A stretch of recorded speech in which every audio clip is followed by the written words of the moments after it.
Pusimet e papërfunduara në rrugicat e Dijonit po shkaktojnë probleme për qytetarët e kësaj lagjeje. Komuna thotë se gjithçka po zhvillohet sipas planit. Enti i Statistikave dhe Ministria e Transformimit Digital kanë filluar përgatitjet për regjistrimin e ardhshëm popullsisë. Këtë herë nuk do të regjistrohen jo rezidentët.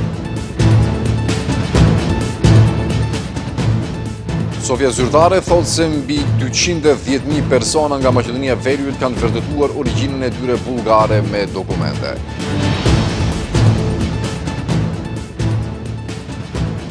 Presidenti amerikan Donald Trump sinjalizoi sulme ndaj infrastrukturës kritike në Iran. Teherani paralajmëroi hakmarrje.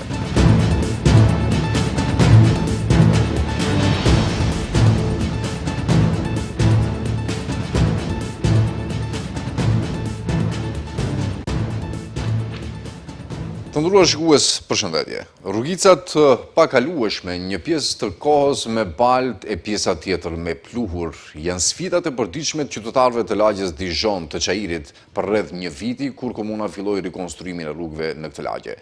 Megjithatë, pas një kohe punimet u ndalën, ndërkaq që rreshet e shiut të ditëve të fundit kanë përkeqësuar gjendjen e rrugëve. Nga komuna thonë se punimet po zhvillohen sipas planit.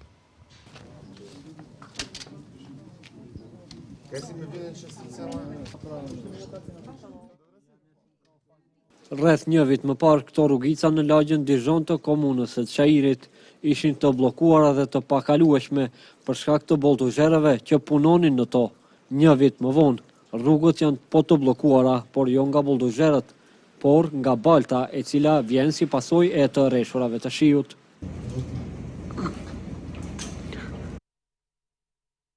Për shkak të rreshjeve, qarkullimi në këto rrugë ishte i reduktuar dhe lëvizjet e qytetarëve ishin të vështirësuara. Sepse këto rrugë kanë mbetur në këtë gjendje dhe deri ku është procedura për asfaltimin e tyre, televizioni Shenja e pyeti komunën e Çajirit, nga ku thanë se punimet po realizohen në bazë të planifikimeve. Nga komuna thonë se në një nga rrugicat është përfunduar ndërtimi i rrjetit të ujësjellësit, po edhe të kanalizimit, përfshirë edhe kyçet për çdo shtëpi, ndërsa asfaltimi tashmë është realizuar plotësisht.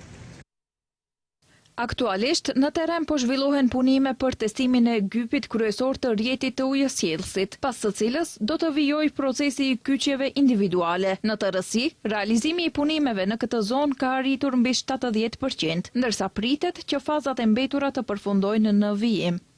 Përveç fushatës dhe parasaj, po në këto rrugë, Mexhiti doli edhe një muaj më parë, nga ku njoftoi se projekti në të rësi përfshin asfaltimin e 18 rrugëve dhe se investimi përfshin ndërtimin e rrjetit të ri të kanalizimit fekal, rrjetit të ri të ujësjellësit dhe rikonstruimin e plot të rrugëve.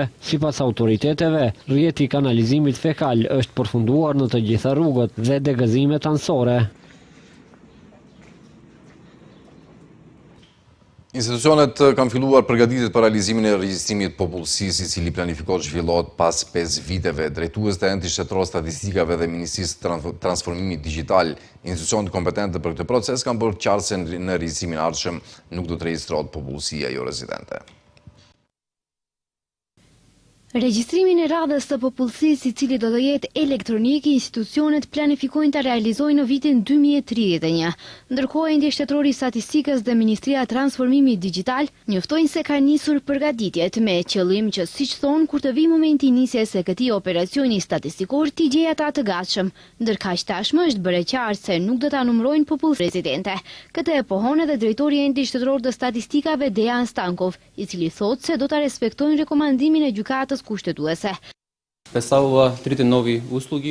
Ne si ente shtetëror i statistikave do ta marrim parasysh rekomandimin e gjykatës kushtetuese në pajtim me metodologjinë, standardet ndërkombëtare. Nuk ka nevojë për ndarjen e popullsisë në rezidente dhe jo rezidente, sepse qëllimi i regjistrimit të popullsisë është përcaktimi i popullsisë rezidente, gjithsesi ajo popullsi që jeton në shtet.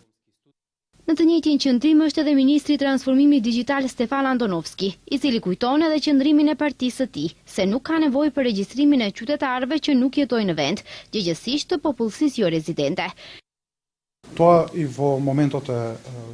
Siç e dini, si parti politike e kemi kritikuar regjistrimin e fundit. E dini edhe pse. Një pjesë e madhe të dhënave nuk ishin grumbulluar në mënyrën e duhur metodologjike. Së dyti, janë regjistruar njerëz së jashtëtit që nuk janë rezidentë në shtet, nga rrethana dhe mënyra të pasqaruara. Nëse ju kujtohet, kishte paketa pasaportash që regjistroheshin sikur të jenë qytetar, gjë të cilën nuk guxojmë ta lejojmë në regjistrin e ardhshëm. Regjistrimi i popullsisë u realizua në vitin 2021. Gjykata kushtetuese më vonë shfuqizoi dispozitat për ndarjen e popullsisë në rezidente dhe jo rezidente në regjistrim. VMRO-DPMNE ato kohë ka kundërshtuar metodologjinë e regjistrimit të popullsisë në Maqedoninë e Veriut, duke e cilësuar atë si të politizuar dhe tentativ për falsifikim. Regjistrimi është bërë në kohën kur në pushtet ishte koalicioni LSDM-BDI. Prokuroria informoi se ka nisë procedurë kundër një 31 vjeçarit punësuar në një shkollë të manastirit në ndyshimin se ka kryer veprën penale prodhim dhe distribuim të pornografisë me fëmijë. Institucionet vunë në lëvizje pas një njoftimi nga Policia Federale Australiane. Një 31 vjeçar i punësuar në shkollën e manastirit dyshohet për pornografi fëmijësh. Prokuroria Themelore Publike ka nisur procedurë pas njoftimit të Policisë Federale Australiane, që ia dha autoriteteve të Maqedonisë së Veriut, përmes të cilit u zbulua 31 vjeçari i cili dyshohet të ketë kryer veprën penale, prodhim dhe distribuimi pornografisë me fëmijë. Për të, gjykata themelore e manastirit ka dorëzuar propozim për saktim të masës së paraburgimit. 31 vjeçari i dyshuar, i cili ka qenë i punësuar në institucion arsimor në periudhën nga prilli i vitit 2024 dhe deri më 1 prill të vitit 2025 në pajisjet kompjuterike të cilat i ka përdorur në shtëpi, ka blerë për vete dhe ka poseduar material me pornografi me fëmijë. Prokuroria shton se po ndërmerren edhe veprime të tjera në Shkup dhe disa qytete me qëllim kontrollimin e detajuar të gjitha njoftimeve të marra.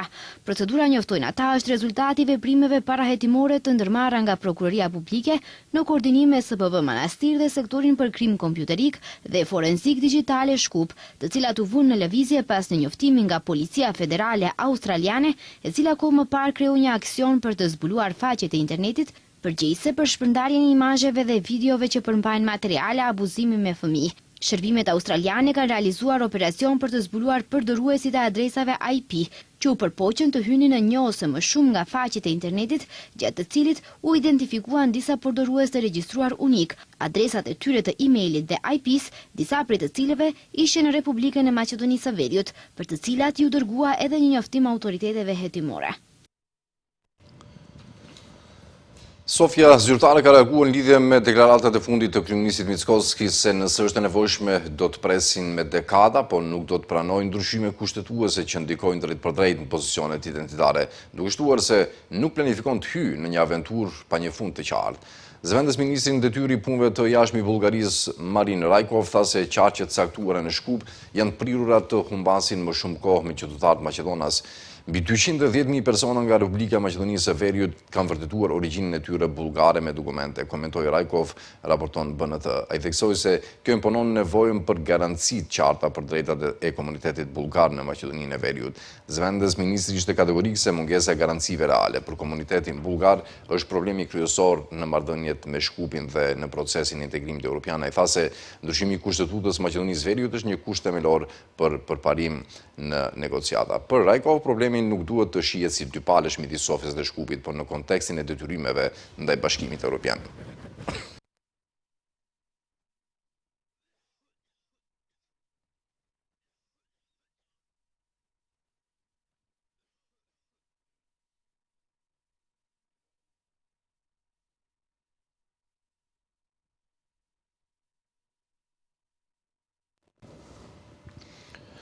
Lideri i opozitës Venko Filip që paralajmëroi se nëse vendi nuk antarësohet në Bashkimin Evropian, gjysma e qytetarëve mund të marrin pasaporta bullgare dhe të emigrojnë. Sipas tij, integrimi në BE është çështje kyçe për të ardhmen e shtetit, jo vetëm politike. Ai theksoi se ngecja në këtë proces paraqet rrezik serioz dhe se vendi mund të mbrojë më mirë interesat e qytetarëve vetëm si pjesë e Bashkimit Evropian. Nëse nuk antarësohemi në Bashkimin Evropian, gjysma e Maqedonisë së Veriut do të marrin pasaporta bullgare, kështu ka deklaruar lideri i opozitës maqedonaste Venko Filipçe. Çështja e BE-s, sipas tij, nuk është më çështje politike së zakonshme e qeverisë apo e opozitës, por tha se është çështje së ardhmës së shtetit dhe të popullit. Filipçe në një emision në RTVM paralajmëroi se ngecja në integrimin evropian përbën një rrezik serioz për të ardhmen e shtetit dhe qytetarëve të tij. Gjysmë e Maqedonisë do të marrin pasaporta bullgare, do të emigrojnë, do të përdorin përfitimet e Bashkimit Evropian. Ne jemi edhe tani më pak se 1,5 milion njerëz këtu që kanë mbetur për të jetuar në këtë shtet. Kjo është një çështje serioze. Çështja e Bashkimit Evropian nuk është më çështje politike së zakonshme, e qeverisë apo e opozitës, është çështje së ardhmës së shtetit. Filipçe i bëri thirrje qeverisë të përgjigjet se si procesi i integrimit evropian po rrezikon çështjet e identitetit. Ai tha se vendi mund të mbrojë më fuqishëm interesat e qytetarëve dhe të maqedonasëve në Bullgari vetëm si antar i Bashkimit Evropian, duke theksuar se nga jashtë kjo është më e vështirë për shkak të fuqisë dhe rregullave të shteteve anëtare. Ai shtoi se antarësimi në BE mbetet moment të kyçe dhe prioritet për vendin.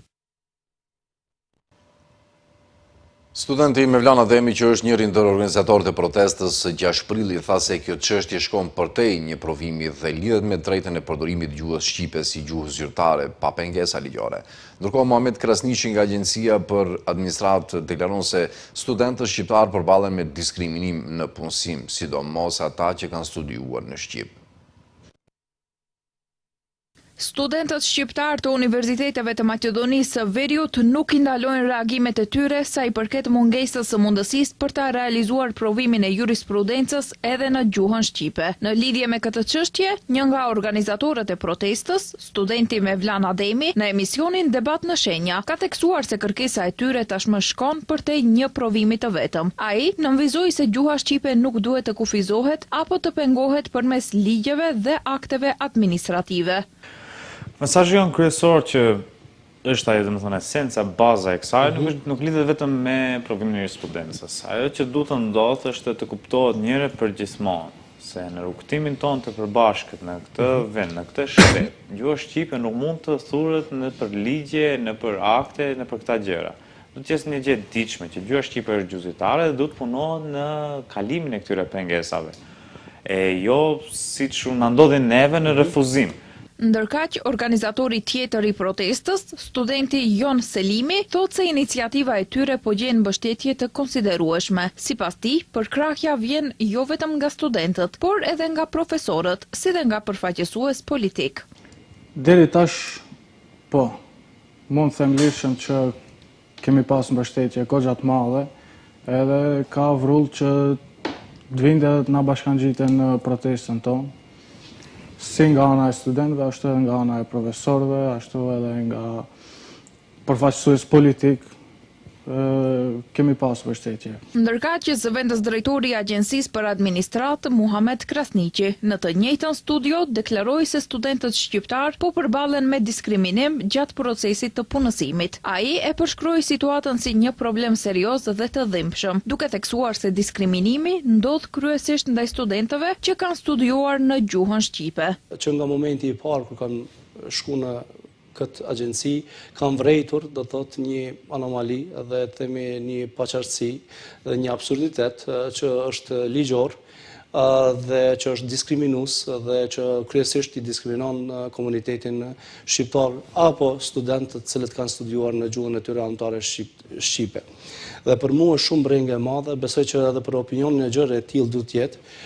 Për ndjem keq, do të thotë, në këtë aspekt se shumë vite kanë kaluar dhe një farë mënyre është heshtur, nuk e di cilët janë arsyet dhe cilët mund kenë ato përfitimet nga heshtjet që janë bë përballë kësaj padrejtësie sistematike, që në fazën e parë të konkurimit dhe të aplikimit bëhet një padrejtësi në bazë koeficientit të universiteteve. Ky koeficient është shumë i madh. Është dallim i madh, do të thotë nuk është simbolik. Tutje, ai shpjegoi masat për ta ndaluar diskriminimin e studentëve shqiptar gjatë procesit të punësimit në administratë, ku sipas tij, zgjidhja më efektive është heqja e pengesës ligjore që ekziston në ligjin për nënpunës shtetëror. Ndërkohë, kujtojmë se studentët shqiptar të universiteteve në Maqedoninë e Veriut kanë paralajmëruar një protestë më 6 prill për të kërkuar që provimi i jurisprudencës të mbahet edhe në gjuhën shqipe, me piknisje që nga ura e Gurit duke i u drejtuar Ministrisë së Drejtësisë. BDI dhe Kaçajri njofton se ka theminuar qendrën për mbrojtje ligjore dhe barazi në administratë në përgjigje të presioneve dhe shkeljeve ndaj punonjësve shqiptar në administratën publike. Qendra do të ofrojë këshillim juridik falas nga ekspert dhe jurist për gjithë punonjësit në Shkup që përballen me padrejësi.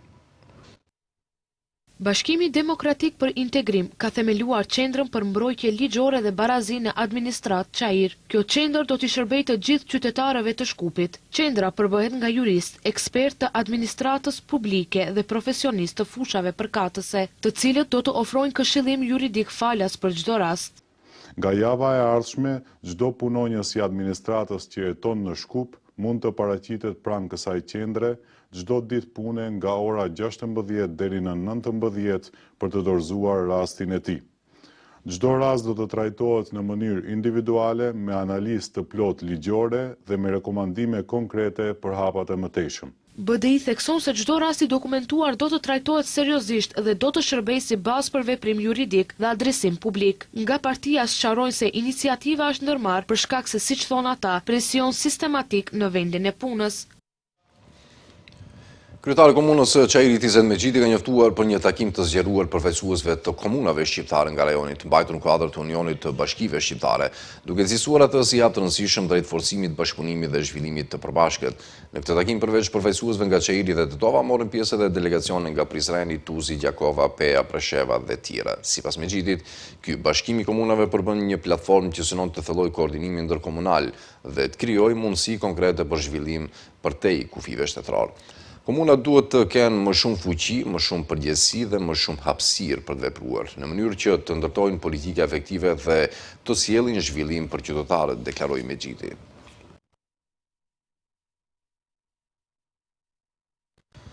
Organizata kulturore humanitare Merhamet dhe shoqata edukative Vlera kanë mbajtur një aktivitet për personat me autizëm. Aktiviteti ishte i pasuruar me program të larmishëm artistik dhe argëtues, ndërkaq që organizatorët theksuan rëndësinë e ndërgjegjësimit për autizmin dhe ndërtimin e një shoqërie që më të vetëdijshme dhe gjithëpërfshirëse.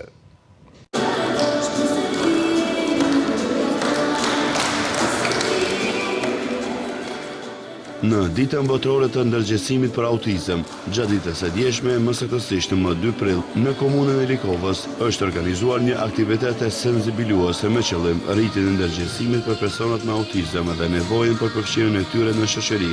Ky aktivitet është realizuar nga Organizata Kulturore Humanitare Merhamet, sektori i mjekësisë, në bashkëpunim me shoqatën edukative Vlera, të cilët theksuan rëndësinë e mbështetjes institucionale dhe shoqërore për këtë kategori. Të pranishmit shijuan një program të larmishëm artistik dhe argëtues, ku nuk munguan këngë, valle, vizatime dhe lojra të ndryshme, duke krijuar një atmosferë të ngrohtë dhe gjithëpërfshirëse për të gjithë pjesëmarrësit.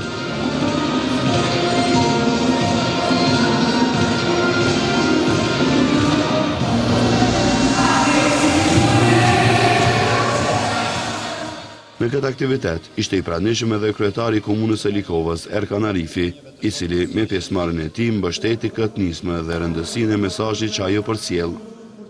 Komuna e Likovës në bashkëpunim me shoqatën edukative Vlera, në bashkëpunim me qendrën për personat me aftësi të veçanta, si dhe me shoqatën humanitare Merhamet, kemi organizuar një takim të përbashkët, ku bashkarisht ja japni besë njëri tjetrit, se të gjithë njerëzit jemi të njëjtë, të gjithë njerëzit jemi të barabartë dhe duhet të mundohemi në maksimum që të ndryshojmë kushtet, rregulloret.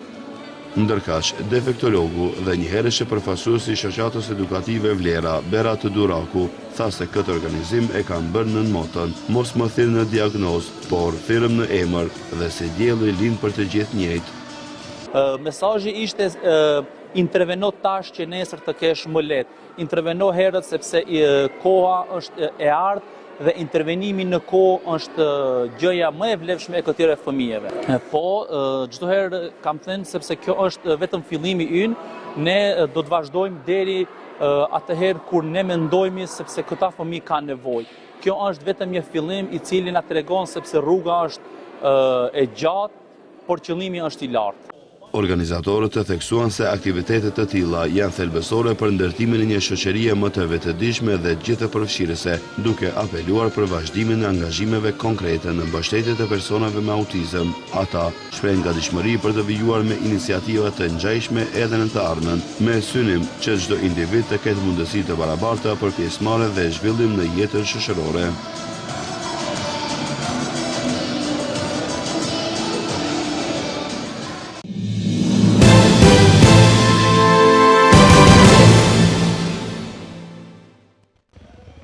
Qeveria e Kosovës ka miratuar projektligjin për masat përkohshme të produkteve themelore në raste të destabilizimit në treg me qëllim të mbrojtjes qytetarëve nga shtrejtimi i parësyeshëm i çmimeve të produkteve themelore. Kryeministri i Kosovës Albin Kurti në mbledhjen e qeverisë tha se iniciativa për ta miratuar ligjin e njohur si ligji për çmimet tavan nuk është për ta penguar zhvillimin e dikujt, por për të evituar keqpërdorimet në emër të krizave të vazhdueshme dhe rritjes artificiale të çmimeve. Ai theksoi se projektligjin e njëjtë pa të ndështuar pa ta miratojnë në kuvend për shkak se partitë opozitare dërguan atë në gjykatën kushtetuese dhe tani ata risjellin këtë projektligj me disa ndryshime. Kurti tha se me këtë ligj synimi është të mbrojtë liria e tregut nga abuzimi. Ministri i Industrisë, Ndërmarrësisë, Tregtisë dhe Inovacionit Mimoza Kusari Lile, e cila e prezantoi para kabinetit qeveritar projektligjin, tha se në propozimin e dytë të këtij projektligji janë marrë në konsideratë rekomandimet nga aktgjykimi i gjykatës kushtetuese.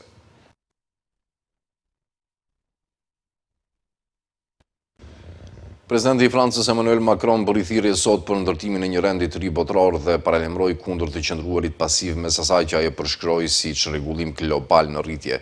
Duke folur para studentëve në Universitetin Yonsei gjatë vizitës së tij në Korenë e Jugut, Macron tha se dekadat e stabilitetit dhe normat e vendosura tani janë më me ulje ngritje. Macron bëri thirrje për një sistem bazuar në bashkëpunimin midis vendeve të afta dhe të gatshme që mbështesin atë që ai e përshkroi si një koalicion pavarësie.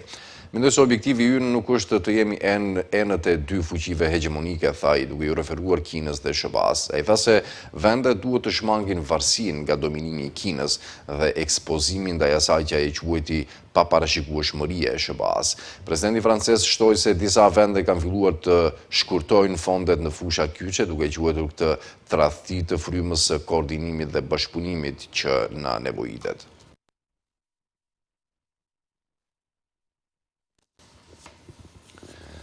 Presidenti Amerikan Donald Trump sinjalizoi se sulmet mëtejshme ndaj infrastrukturës kritike në Iran mund të jenë të afërta.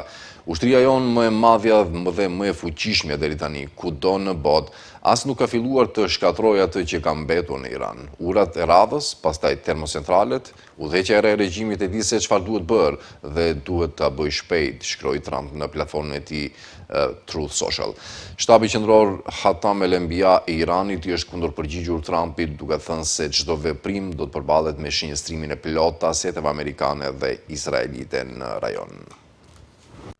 Po mbyllim këtu këtë edicion të lajmeve të nderuar shikues për të takuar sërish në orat 18:55. Mirëmbëjtje.